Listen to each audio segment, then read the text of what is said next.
வணக்கம். என்ன தெரியுமா மாணவ செல்வங்களே, எல்லோரும் நலமாக இருக்கீங்களா? நான் நலமாக இருக்கேன்.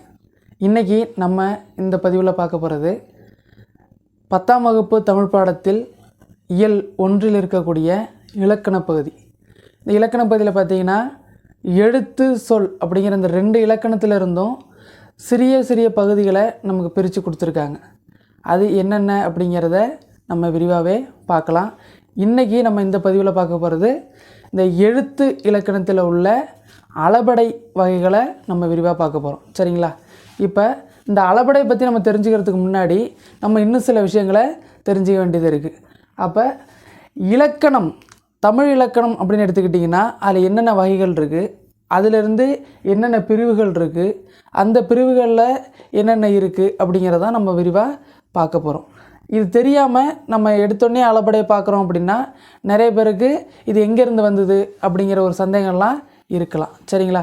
இப்போ கவனிங்க, தமிழ் இலக்கணத்தை பொறுத்த வரைக்கும் 5 வகையாக பிரிச்சுருக்காங்க.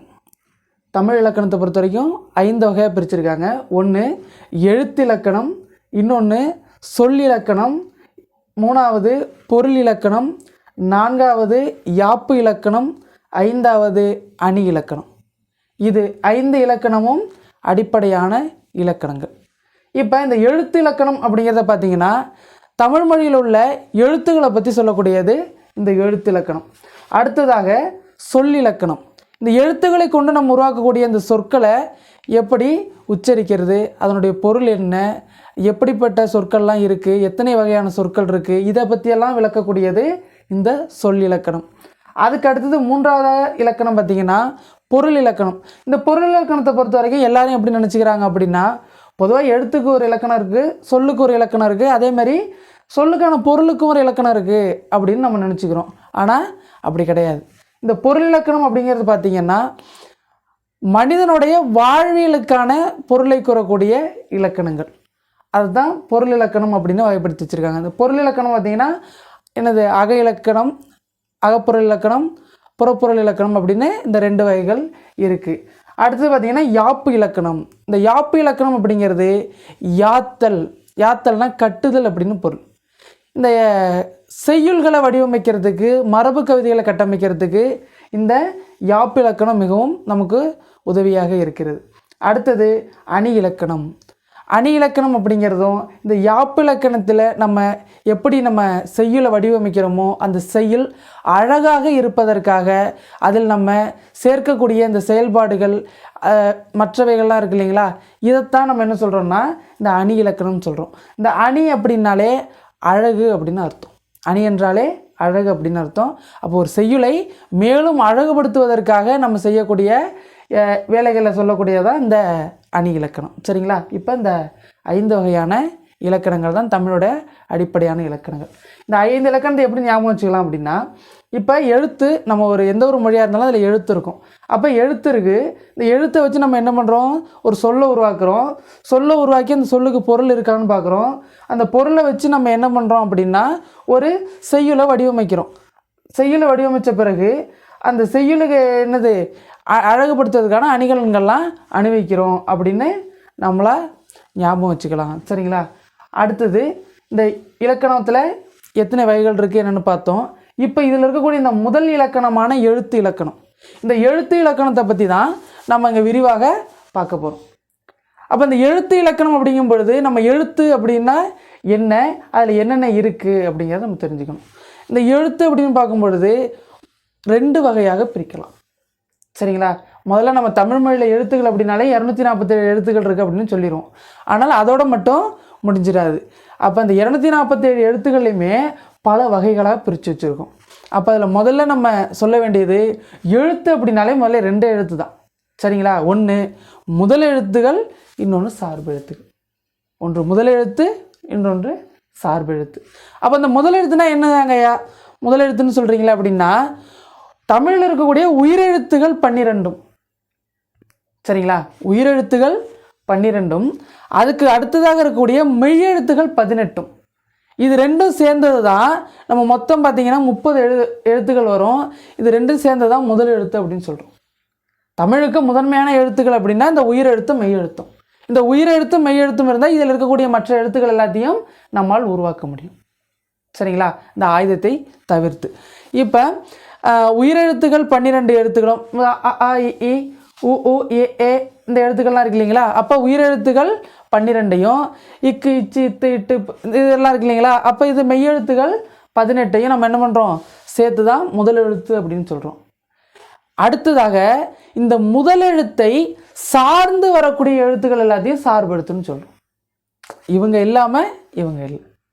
சரிங்களா? அதான் நம்ம புரிஞ்சுக்கணும். அப்போ இந்த முதலெழுத்துக்கள் இல்லாமல் இந்த சார்பெழுத்துக்கள் இல்லை. அப்போ இந்த சார்பெழுத்துக்கள் ஏன் இப்படி பேர் வந்தது அப்படின்னா, இந்த முதலெழுத்தை சார்ந்து வரக்கூடிய எழுத்துக்கள் இவங்கெல்லாம். அதனால் இவங்களை என்ன சொல்கிறோம்? சார்பெழுத்துக்கள் அப்படின்னு சொல்கிறோம். இப்போ சார்பெழுத்து எத்தனை கையாக இருக்குது அப்படின்னு பார்த்தீங்கன்னா 10. சார்பெழுத்துக்கள் 10 இருக்குது. என்னென்ன அப்படின்னு பார்த்தீங்கன்னா, உயிர்மெய் முதல்ல இருக்கக்கூடியது உயிர்மெய், அடுத்து ஆயுதம், அடுத்து உயிரலபடை, அடுத்தது ஒற்றலபடை, அடுத்தது குற்றியலுகரம், அடுத்தது குற்றியலிகரம், அடுத்தது ஐகார குறுக்கம், அடுத்தது ஔகார குறுக்கம், அடுத்து பார்த்தீங்கன்னா மகர குறுக்கம், ஆயுத குறுக்கம். சரிங்களா? இது ஒவ்வொன்றத்தை பற்றியும் நீங்கள் விரிவாகவே இளைய வகுப்புகளில் படிச்சிருந்துருப்பீங்க. இருந்தாலும் ஒரு தடவை நான் உங்களுக்கு நினைவுபடுத்துகிறேன். இப்போ உயிர்மை அப்படிங்கிறது என்னங்கய்யா அப்படின்னா, இந்த உயிரெழுத்தும் மெய்யெழுத்தும் சேர்ந்து உருவாகக்கூடிய எழுத்துக்கள் நம்ம உயிர்மைன்னு சொல்லிடுறோம். சரிங்களா? அடுத்தது ஆயுதம். தமிழ் மொழியில் ஒரே ஒரு ஆயுத எழுத்து தான் இருக்குது, அதை ஆயுதம் அப்படி சொல்லிடுறோம். அடுத்தது உயிர் அளபடை. உயிர் அளபடை உயிரெழுத்துகள் அளபெடுத்தலை உயிரளபடை அப்படின்னு சொல்கிறோம். இதை பற்றி தான் இன்றைக்கி பார்க்க போகிறோம். அடுத்தது ஒற்றளபடை. ஒற்றெழுத்துகள் அளபெடுத்தலை ஒற்றளபடை அப்படின்னு சொல்கிறோம். அடுத்தது குற்றிய லுகரம். குற்றிய லுகரம் உகரம் குறைவாக ஒலிக்கக்கூடிய இடங்கள், அப்போ குற்றியல் லுகரம். அடுத்து பார்த்திங்கன்னா குற்றியல் இகரம், இகரங்கள் குறைவாக ஒலிக்கக்கூடிய இடங்கள், குற்றியல் இகரம். அடுத்தது ஐகார குறுக்கம். ஐகார குறுக்கம் இது எல்லாம் பார்த்திங்கன்னா இந்த குற்றியலிகரம், குற்றியலிகரம், குற்றியலுகரம், ஐகார குறுக்கம், ஔகார குறுக்கம், மகர குறுக்கம், ஆயுத குறுக்கம் இது எல்லாம் எது சம்மந்தப்பட்டது அப்படின்னு பார்த்தீங்கன்னா, அந்த எழுத்தினுடைய மாத்திரை அளவை பொறுத்து மாறுபடக்கூடியது. இப்போ அந்த மாத்திரை அளவுனா என்னங்கய்யா எனக்கு புரியலைங்களே அப்படின்னா, மாத்திரைங்கிறது வேற ஒன்றும் இல்லை, நம்ம கடையில் வாங்கி சாப்பிட்ற மாத்திரை இல்லை. இந்த தமிழில் என்ன இந்த மாத்திரை எப்படி சொல்கிறாங்க அப்படின்னா, ஒரு எழுத்து இருக்குன்னா அந்த எழுத்து எவ்வளவு நேரம் ஒலிக்கணும், எவ்வளவு நேரம் ஒலிக்கணும், அதே போல் அது எவ்வளவு நேரம் எவ்வளவு சத்தமாக ஒலிக்கணும், எவ்வளவு சத்தமாக ஒலிக்கணும் அப்படிங்கிறத பொறுத்து தான் இந்த மாத்திரை அளவு சொல்கிறாங்க. அப்போ இந்த உகரமானது தன்னுடைய மாத்திரை அளவிலிருந்து குறுகி ஒலிக்கும்போது அதை குற்றியலுகரம்னு சொல்கிறோம். அதேமாரி இகரமானது தன்னோட மாத்திரை அளவிலிருந்து குறைந்து ஒலிக்கும் போது அது குற்றியலுகரம்னு சொல்கிறோம்.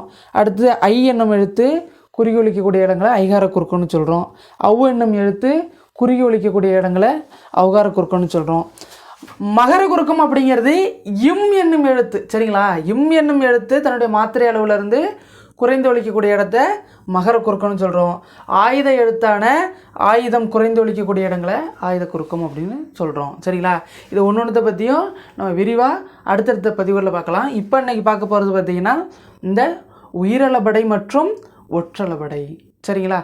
இந்த சார்பெழுத்துக்களில் ஒன்றாக இருக்கக்கூடிய உயிரளபடை பற்றியும் ஒற்றளபடை பற்றியும் தான் பார்க்க போகிறோம்.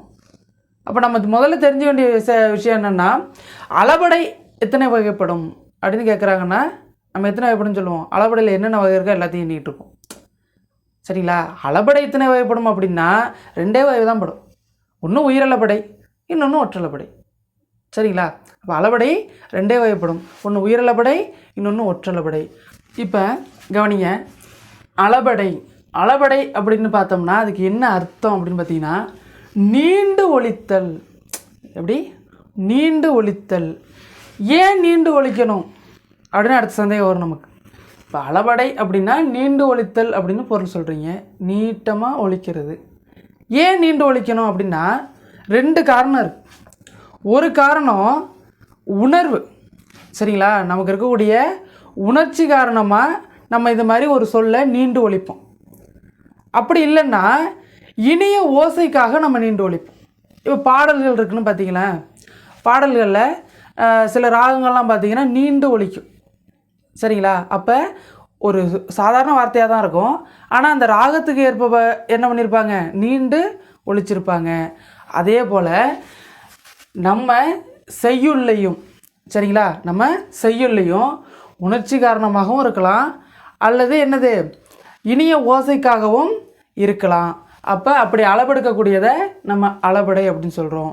பெரும்பாலும் செய்யுள் பகுதியில் எதுக்காக, ஓசைக்காக, இனிய ஓசைக்காக தான் நம்ம என்ன பண்ணுறோம், அளபடை வச்சு எழுதுகிறாங்க. சரிங்களா? சரி, நம்ம உணர்வு அப்படின்னா அதுக்கு எடுத்துக்காட்டு எப்படி சொல்லலாம் அப்படின்னா, சாதாரண அம்மா அப்படின்னா அம்மா அப்படின்னு கூப்பிடும். இப்போ இதே அம்மா தொலைவில் இருக்காங்க அப்படின்னா அம்மா அப்படின்னு அழைப்போம். இப்போ அம்மா அப்படின்னு அழைக்கிறது அழைத்தல் விழி வேற்றுமையில் வந்துடும். சரிங்களா? அழைத்தல் வேற்றுமை அதில் வந்துடும். ஆனால் இங்கே இந்த அம்மா தம்பி அப்படிங்கிறது எப்படின்னா, இப்போ உங்களுக்கும் உங்கள் நண்பர்களுக்கும் அல்லது என்னது உங்கள் வீட்டில் உள்ளவங்களுக்கும் ஏதோ ஒரு சண்டை நடந்துக்கிட்டுன்னு வச்சுங்களேன், திடீர்னு நீங்கள் கோவத்தில் என்ன சொல்லுவீங்க, அம்மா அப்படிங்கிறத என்ன சொல்லுவீங்க, அம்மா அப்படிம்பீங்க. அது ஒரு வித்தியாசம் தெரியுது இல்லைங்களா? அப்போ அதே போல் தம்பி அப்படிங்கிறத தம்பி அப்படிம்பீங்க. அந்த அழுத்தம் கொடுக்குறோம் இல்லையா, அதுதான் அளபெடுத்து. அப்போ நம்மளே மீறி என்னது, நம்ம அன்றாட வாழ்க்கையிலையும் இந்த அளபடையெல்லாம் பயன்படுத்திக்கிட்டு இருக்கோம். நமக்கு என்ன, இந்த இலக்கணத்தில் இருக்கிறதுனால இலக்கணம் அப்படின்னாலே பெரிய ஒரு மலை மாதிரியும் அதை யாருமே ஏற முடியாது அப்படிங்கிற மாதிரியும் நமக்குள்ளே மனசுக்குள்ளே ஒரு கற்பனையான ஒரு எண்ணம் இருக்குது. சரிங்களா? அதெல்லாம் உண்மை கிடையாது. இலக்கணங்கிறது வேறு எதுவுமே கிடையாது. இருக்கிறத சொல்கிறது இலக்கணம். சரிங்களா? அப்போ ஒரு மொழியில் இலக்கியத்தில் என்னென்னவெல்லாம் இருக்குதோ அதை பற்றி சொல்லக்கூடியதான் இலக்கணம். இல்லாத எதுவும் அங்கே கிடையாது. அப்போ அன்றாடம் நம்ம பயன்படுத்திக்கிட்டு இருக்கக்கூடிய ஒரு விஷயந்தான் இந்த அளபடை அப்படிங்கிறது. சரிங்களா? இப்போ அது செய்யுள்ள எப்படி எப்படியெல்லாம் பயன்படுத்துகிறாங்க அப்படிங்கும் பொழுது இதை ரெண்டே வகையாக தான் பிரிக்கிறாங்க. ஒன்று உயிரளபடை, இன்னொன்று ஒற்றளபடை. உயிரளபடை, ஒற்றளபடை. சரிங்களா? இப்போ உயிரளபடைனா என்னங்க ஐயா அப்படின்னா, உயிரெழுத்துக்கள் அளபடுத்தினா அது உயிரளபடை. சரிங்களா? உயிரெழுத்துக்கள் அளபடுத்தினா அது உயிரளபடை. ஒற்றெழுத்துக்களான மெய்யெழுத்துக்கள் அளபெடுக்குது அப்படின்னா அது ஒற்றளபடை. சரிங்களா? அப்போ இந்த உயிரிழபடை அப்படிங்கிறது எத்தனை வகைப்படுதும் இதான் நம்ம முக்கியமாக தெரிஞ்சுக்கணும். அப்போ உயிரிழபடை அப்படிங்கிறது 3 வகைப்படும். சரிங்களா? 3 வகைப்படும். என்னென்னு பார்த்தீங்கன்னா, செய்யுளிசை அளபடை, செய்யுளிசை அளபடை அல்லது இசை நிறை அளபடை, இசை நிறை அளபடை. அடுத்து பார்த்தீங்கன்னா இன்னிசை அளபடை, அடுத்து இன்னிசை அளபடை, ரெண்டாவது இன்னிசை அளபடை. அடுத்து பார்த்தீங்கன்னா மூன்றாவது சொல்லிசை அளபடை, சொல்லிசை அளபடை அப்படின்னு 3 வகையாக பிரிக்கிறாங்க. இது பார்க்குறதுக்கு எல்லாம் ஒரே மாதிரி தான் தெரியும், ஆனால் இடையில ஒவ்வொன்றுக்குமே வேறுபாடுகள் இருக்குது. இப்போ கவனிங்க, இப்போ இந்த செய்யுளிசை அளபடை அப்படிங்கும் பொழுது இது எங்கே வருது, இது எங்கே வருது அப்படின்னா, செய்யுள்ள ஓசை எங்கெல்லாம் குறையுமோ, செய்யுள்ள ஓசை எங்கெல்லாம் குறையுதோ அப்போ எல்லாம் என்னது, இந்த எழுத்துக்களானது, அதாவது உயிரெழுத்துக்களில் நெட்டெழுத்துக்களானது அளபெடுக்கிறது, நெட்டெழுத்துகள் நீண்டு ஒலிக்கிறதா நம்ம என்ன சொல்கிறோம், இந்த செய்யுளிசை அளபடை அப்படின்னு சொல்கிறோம்.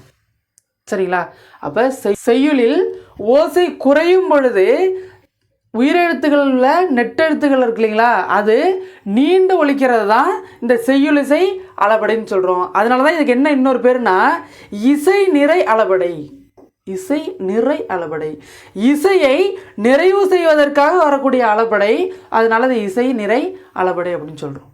பஸ் செய்யுள்ள இசைக்காக தான் செய்யுள் ஏற்றுறாங்க. சரிங்களா? அப்போ எல்லா செய்யுள்ளுமே ஒரு இசை இருக்குது. அப்போ அந்த இசையை நிறைவு செய்வதற்காக என்ன பண்ணுறாங்க, அளபடையை பயன்படுத்துகிறது தான் இந்த இசை நிறை அளபடை அப்படின்னு சொல்கிறோம். சரி, இது எங்கெங்க ஐயா வரும்? ஒரு சொல்லோட முதல்ல தான் வருமா, ஒரு சொல்லோட இடையில் வருமா, ஒரு சொல்லோட இறுதியில் வருமா அப்படின்னு பார்த்தீங்கன்னா, இந்த 3 இடங்கள்லையுமே இந்த செய்யுளிசை அளபடை வரும். 3 இடங்கள்லையுமே இந்த செய்யுளிசை அளபடை வரும். அதில் பார்த்தீங்கன்னா முதல்ல இந்த நம்ம எடுத்துக்காட்டு கொடுத்துருக்கோம் பாருங்க, ஓதல் வேண்டும். சாதாரணமாக அதை படிக்கும்போது ஓதல் வேண்டும், அவ்வளோதான். சரிங்களா? சாதாரணமாக படித்தோம்னா ஓதல் வேண்டும். ஆனால் இது இங்கே அளபெடுத்து வந்திருக்கு. இந்த ஓ என்னும் உயிரெழுத்தில் நெடில் எழுத்தானது இங்கே அளபடுத்து வந்திருக்கு. ஓதல் வேண்டும். வித்தியாசம் புரியுதுங்களா? இப்போ ஓதல் வேண்டும் அப்படிங்கிறது ஓதல் வேண்டும். இது மொழியோட முதல்ல வந்திருக்கு. சரிங்களா? மொழி முதல்ல வந்திருக்கு. அடுத்து பாருங்க, மொழியினுடைய இடையில வந்திருக்கு. மொழியினுடைய இடையில வந்திருக்கு. உறார் குறுநோய். உறார் குறுநோய் இது சாதாரணமாக. இப்போ அளபெடுத்து வந்ததுனால இதை பாருங்க, உறார் குறுநோய். உறார் குறுநோய் அப்படின்னு இது அளபெடுக்கும் பொழுது இப்போ இங்கே இருக்கக்கூடிய ஆ என்னும் எழுத்தானது என்னது அளபெடுத்து அதற்கு இனமான குறில் எழுத்தை கொண்டு இங்கே வருது. அப்போ உறார் குறுநோய் அப்படிங்கும் பொழுது இது மொழியினுடைய இடையில் வருகிறது. அடுத்து பாருங்க, மொழியோட இறுதியில். மொழியினுடைய இறுதியில் என்னங்கய்யா மொழியோட முதல்ங்கிறீங்க, மொழியோட இடைங்கிறீங்க, மொழியோட இறுதிங்கிறீங்க அப்படின்னா ஒன்றும் குழப்பிக்காண்டா. மொழின்னா சொல்லுதான். சரிங்களா? பதம் அப்படின்னாலும் சொல்லுதான். சரிங்களா? கிழவி அப்படின்னாலும் சொல்லுதான். அடுத்தது வார்த்தை அப்படின்னாலும் சொல்லுதான். மொழி அப்படின்னாலும் சொல்லுதான். சரிங்களா? இது எல்லாமே சொல்லினுடைய வேறு பெயர்கள். அப்போ ஓதல் வேண்டும் அப்படிங்கும் பொழுது மொழி இந்த சொல்லோட முதல்லையே அளபெடுத்து வந்துருச்சு அப்படின்னா இது மொழி முதல்ல வந்த அளபடை. அடுத்தது இது இடையில் வந்திருக்கு, மொழி இடையில் வந்த அளபடை. அடுத்தது இது மொழியோட இறுதியில் வந்திருக்கு. நல்லா கவனிங்க, நல்ல படா பறை. நல்ல படா பறை அப்படிங்கிறதான். இப்போ இந்த டா அப்படிங்கிறதுல ஆ என்னும் நெடில் வந்திருக்கு. அப்போ நெடில் எழுத்து என்னது ஆ என்னும் குறில் எழுத்தோடு சேர்ந்து அளபெடுக்குது. அப்போ படா பறை. படா பறை. இப்போ நீங்கள் ஒன்று யோசிக்கலாம், இப்போ இந்த குறில் எழுத்து இதுதான் வரணுமா? இப்போ குறில் எழுத்துக்கிறதுக்கு என்ன சம்மந்தம் அப்படின்னா ஒன்றும் சம்மந்தம் கிடையாது. இங்கே சாதாரணமாக படா அப்படின்னு இருக்கு, இதில் இட்டு கூட்டல் ஆ அப்படிங்கிறது இருக்குது. இந்த ஆ என்னும் எழுத்து அளபெடுத்து ஒலிக்கணும். அதுதான் விஷயம். ஆ என்னும் எழுத்து அளபெடுத்து ஒலிக்கணும். அப்போ படா அப்படின்னு நம்ம சொல்கிறது எப்படி தெரியும்? ஒரு செய்யுள்ள எழுதும் பொழுது எப்படி நமக்கு தெரியும் அந்த இடத்துல நம்ம நீண்டு ஒலிக்கணும் அப்படிங்கிறதுக்கான தெரியாது, எந்த விதமான அடையாளமும் இருக்காது இல்லைங்களா? அந்த அடையாளத்துக்கு பயன்படுத்தக்கூடியது தான் இந்த இனமான குறில் எழுத்து. சரிங்களா? இப்போ இங்கே கவனிங்களேன், ஓ அப்படிங்கிற எழுத்து வந்திருக்கு. இப்போ ஓ அப்படிங்கிறத நீண்டு ஒலிக்கணும் அப்படிங்கிறது நமக்கு அடையாளப்படுத்துறதுக்கு அங்கே ஒரு எழுத்து தேவை. அப்போ இந்த ஓவோட குறில் எழுத்தை பக்கத்துலேயே பயன்படுத்துகிறாங்க. அப்போ ஓதல் ஓதல் அப்படின்னு வருது. அப்போ அதேமாரி உராக் அப்படிங்கிறதுல ஆ அப்படிங்கிறது வந்திருக்கு. இந்த ஆ என்னும் எழுத்து நீண்டு ஒலிக்கணும் அப்படிங்கிறத நமக்கு தெரியப்படுத்துறதுக்காக பக்கத்துலேயே அதோட குறில் எழுத்தை அடையாளமாக இங்கே போட்டிருக்காங்க. சரிங்களா? அப்போ எந்த எழுத்து அளவெடுக்கிறதோ அதற்கு பக்கத்தில் அதோட குறில் எழுத்தும் குறிப்பிட்டிருப்பாங்க. சரிங்களா? இதுதான் செய்யுள் இசை அளபடை. அப்போ நம்ம தெரிஞ்ச வேண்டிய விஷயம், செய்யுளில் ஓசை குறையிற இடங்களில் இசையை நிறைவு செய்வதற்காக ஒரு என்னது உயிரெழுத்துகளாகிய நெட்டெழுத்துகள் அளவெடுக்குது அப்படின்னா, உயிரெழுத்துக்கள் உள்ள நெட்டெழுத்துகள் அளவெடுக்குது அப்படின்னா அதை செய்யுளிசை அளபடை அல்லது இசை நிறை அளபடை அப்படின்னு சொல்கிறோம். சரிங்களா? இப்போ அடுத்ததாக பார்த்தீங்கன்னா இன்னிசை அளபடை. இன்னிசை அளபடை. இதுக்கு என்ன சார் வித்தியாசம்னா, இங்கே ஓசை குறையிற இடத்துல இனிய ஓசைக்காக என்னது நெட்டெழுத்துகள் அளபெடுக்குது. உயிரெழுத்துக்கள் உள்ள நெடில் எழுத்துக்கள் அளபெடுக்குது. ஆனால் இங்கே பார்த்தீங்கன்னா இனிய ஓசைக்காக, எப்படி இனிய ஓசைக்காக குறில் நெடிலாகி அளபெடுக்கிறது. அங்கே நெட்டெழுத்துக்கள் அளபெடுக்குது, இங்கே என்ன பண்ணுது குறில் எழுத்துக்களே இனிய ஓசைக்காக அளபெடுத்து ஒலிக்குது. அப்போ அதனால தான் என்ன சொல்கிறாங்க, அது இன்னிசை அளபடின்னு சொல்கிறாங்க. சரிங்களா? இன்னிசை அளபடின்னு சொல்கிறாங்க. அப்போ இனிய ஓசைக்காக குறில் எழுத்து நெடிலாக மாறி அளபெடுக்குது. இப்போ குறில் எழுத்து நெடிலாக மாறி அளபெடுத்துன்னா அது என்னது இன்னிசை அளபடை. இப்போ எடுத்துக்காட்டு பாருங்களேன், இப்போ இது வந்து ஒரு திருக்குறளில் உள்ள ஒரு பகுதி. இப்போ கெடுப்பதும் கெட்டார்க்கு சார்வாய் மற்றாங்க அந்த திருக்குறளை இங்கே கொடுத்துருக்காங்க. சரிங்களா? அப்போ கெடுப்பதும் அப்படிங்கிறதுல இதை நல்லா கவனிச்சு பாருங்க, தூவுக்கு பக்கத்தில் ஊ போட்டிருக்காங்க. அப்போ இது அளபடைன்னு நமக்கு தெரிஞ்சு போயிடுது. சரிங்களா? இது எப்படி நம்ம இன்னிசை அளபடைன்னு கண்டுபிடிக்கிறது? அப்போ இங்கே ஏற்கனவே இங்கேயும் நம்ம பார்த்துருக்கோம். உரார்க் அப்படிங்கிறதுல உரா ஆ வந்திருக்கு, ஆவுக்கு பக்கத்தில் குறில் எழுத்து ஆனால் குறில் ஆ வந்திருக்கு. இப்போ இதை வச்சு நம்ம என்னது செய்யுளிசை அளபடைன்னு கண்டுபிடிச்சோன்னு சொல்லிட்டோம். அப்போ எங்கேயும் அப்படி தானே வந்திருக்கு. இப்போ நமக்கு அடுத்த சந்தேகம் அதான் வரும். இப்போ இங்கேயும் அதானே வந்திருக்கு. இப்போ வந்து கெடுப்பதும் அப்படிங்கிறதுல தூ ஊ அப்படிங்கிற எழுத்து, இப்போ ஊ அப்படிங்கிற எழுத்து இங்கே என்ன பண்ணியிருக்கு, சேர்ந்து வந்திருக்கு. அப்போ அதுதானே அளபெடுக்குது. அப்போ அது வந்து செய்யுளிசை அளபடை தானே கேட்டிங்கன்னா அதான் கிடையாது. இதுதான் இதுக்கு இடையில உள்ள வேறுபாடு. என்ன வேறுபாடுன்னா, இந்த கெடுப்பதும் அப்படின்னு ஒரு வார்த்தை கிடையாது. உங்களுக்கு புரியுதுங்களா? இப்போ கெடுப்பதும் அப்படின்னு ஒரு வார்த்தையே கிடையாது, கெடுப்பதும் தான். அதே போல் எடுப்பதும் அப்படிலாம் ஒரு வார்த்தை கிடையாது, எடுப்பதும் தான். அப்போ கெடுப்பதும் எடுப்பதும். இது செய்யுள்ள நம்ம இனிய ஓசைக்காக ஒரு குறில் எழுத்தை நெடிலாக மாற்றி நம்ம என்ன பண்ணுறோம், அளபடையாக உருவாக்குறோம். அப்போ கெடுப்பதும். சரிங்களா? அடுத்தது எடுப்பதும். இப்போ இது வந்து திருக்குறள் ஆனது அழகான ஒரு திருக்குறள் தான். அதில் உள்ளது தான். ஒரு மனிதனுக்கு எல்லாத்தையும் கொடுக்கக்கூடியதும் மழை தான். அதே அவங்ககிட்ட இருந்து எல்லாத்தையும் எடுக்கணும்னு நினச்சாலும் அது யாரால் முடியும், அந்த மழையால் முடியும். கொடுக்கறதும் மழை தான், எடுக்கிறதும் மழை தான் அப்படிங்கிறதான் இந்த இடத்துல இந்த அழகாக சொல்லியிருப்பார் திருவள்ளுவர். அதனால தான் என்னது மழை எந்தளவுக்கு முக்கியமானது அப்படிங்கிறதுக்கு இந்த அழுத்தம் கொடுக்கக்கூடிய இடங்களில், முக்கியம் அப்படின்னு சொல்லக்கூடிய இடங்களில் இனிய ஓசைக்காக என்ன பண்ணியிருக்காரு, இந்த அளபடையை பயன்படுத்தியிருக்காரு திருவள்ளுவர். சரிங்களா? அதே தான் இங்கே நம்ம சான்றாக பார்க்குறோம். இப்போ நான் புரிஞ்சிருக்குன்னு நினைக்கிறேன். அப்போ இன்னிசை அளபடை அப்படிங்கிறது ஓசை குறையாத இடம். குறில்ங்கிறது என்னது, ஓசை குறையாத ஒரு இடம். அங்கே எந்த குறையும் கிடையாது, அது அப்படியே தான் வரும் அந்த எழுத்து. ஆனால் ஓசை குறையாத இடத்திலும் வேணும்னே என்ன பண்ணுறாங்க, இனிய ஓசைக்காக அந்த எழுத்தை குறில் எழுத்தை நெடிலாக மாற்றி அதை அளபடையாக உருவாக்குறாங்க. அப்போ இனிய ஓசைக்காக குறில் நெடிலாகி அளபெடுப்பது இன்னிசை அளபடை. சரிங்களா? அடுத்ததாக சொல்லிசை அளபடை. சொல்லிசை அளபடை அப்படின்னு பார்க்கும்பொழுது ஒரு சொல்லானது, அதாவது ஒரு பெயர் சொல்லானது எச்சமாக திரிந்து, சரிங்களா, ஒரு பெயர் சொல்லானது ஒரு எச்ச சொல்லாக திரிந்து அளவெடுக்குது என்னது, சொல்லிசை அளபடை அப்படின்னு சொல்கிறோம். ஒரு பெயர் சொல்லானது எச்ச சொல்லாக தெரிந்து. அப்போ இந்த எடுத்துக்காட்டில் பார்த்தீங்கன்னா உரநசையி, அடுத்தது வரணசையி அப்படின்னு ரெண்டு கொடுத்துருக்காங்க. சரிங்களா? இப்போ உரநசையி வரணசையி அப்படிங்கிற இந்த ரெண்டு தான் எதை சொல்லுது அப்படின்னா, இந்த நசை அப்படின்னு பார்த்தீங்கன்னா விருப்பம் அப்படின்னு பொருள். இப்போ இந்த நசை அப்படிங்கிறது விருப்பம் அப்படின்னு பொருள். நசையி அப்படிங்கும் பொழுது அது விரும்பி அப்படிங்கிற பொருளில் வருது. அப்போ நசையி அப்படின்னு இந்த இகரம் சேரும் பொழுது விரும்பி அப்படிங்கிற பொருளில் வருது. அப்போ ஒரு பெயர் சொல்லாக இருக்கக்கூடிய இந்த விருப்பம் அப்படின்னு ஒரு பெயர் சொல்லாக இருக்கக்கூடிய ஒரு சொல்லு இந்த இடத்துல என்னவாகுது, இகரம் சேரும்பொழுது அது வினை எச்சமாக மாறுது. விரும்பி அப்படின்னு ஒரு வினை எச்சமாக மாறுது. அப்படி ஒரு பெயர் சொல்லானது எச்சமாக மாறி அளபடுத்துதுன்னா அது என்ன சொல்லுவோம், சொல்லிசை அளபடை அப்படின்னு சொல்லுவோம். எளிமையாக நினைவு வச்சுக்கிறதுக்கு இகரத்தில் முடியக்கூடிய எச்சங்கள், இகரத்தில் முடியக்கூடிய என்னது அளபடைய சொல்லிசை அளபடை அப்படின்னு சொல்லுவாங்க. சரிங்களா? எளிமையாக ஞாபகம் வச்சுக்கிறதுக்கு.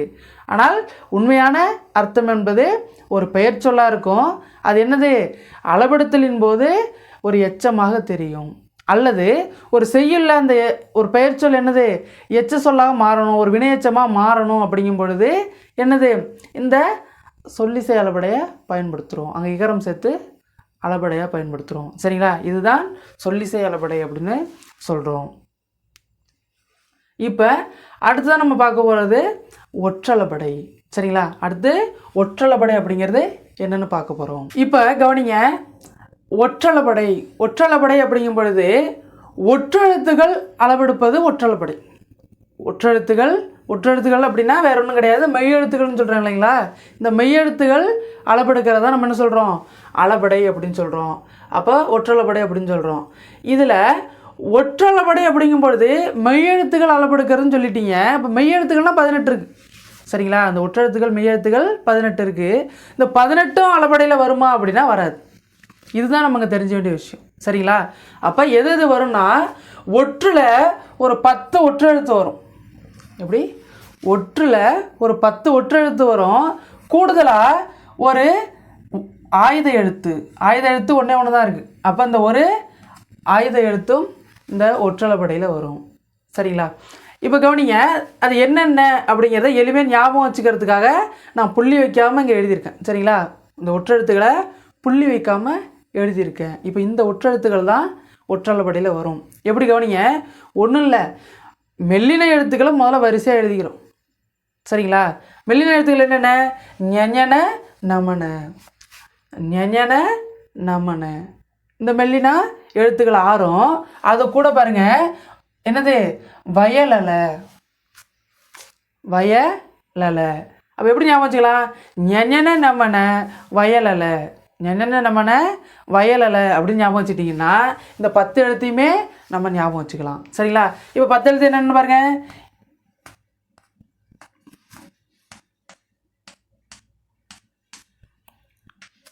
அப்போ என்னது? இங்க, இங்க, இன்னு, இன்னு, இம்மு, இன்னு, இவ்வு, இ, இல், இல். சரிங்களா? இப்போ இதெல்லாம் இப்படி படிச்சிங்கன்னா நீங்கள் எப்பயுமே ஞாபகம் வச்சுக்க முடியாது. அப்போ நீங்கள் எப்போ ஞாபகம் வச்சுக்கணும்? ஞஞன ஞமன வயலல. இந்த 10ம் ஒற்றளபடையில் வரக்கூடிய ஒற்றுகள். சரிங்களா? கூடுதலாக என்ன வரப்போகுது? இந்த ஆயுதம் ஆகிய ஒற்றெழுத்து வரப்போகுது. சரிங்களா? ஆயுதத்தையும் ஒற்றெழுத்து தான் சொல்கிறோம். அப்போ ஆயுதமாகிய ஒற்றெழுத்து வரப்போகுது. சரிங்களா? இப்போ இதுக்கு எடுத்துக்காட்டு 2 சான்று பார்ப்போம். இப்போ முதல் சான்று பாருங்க.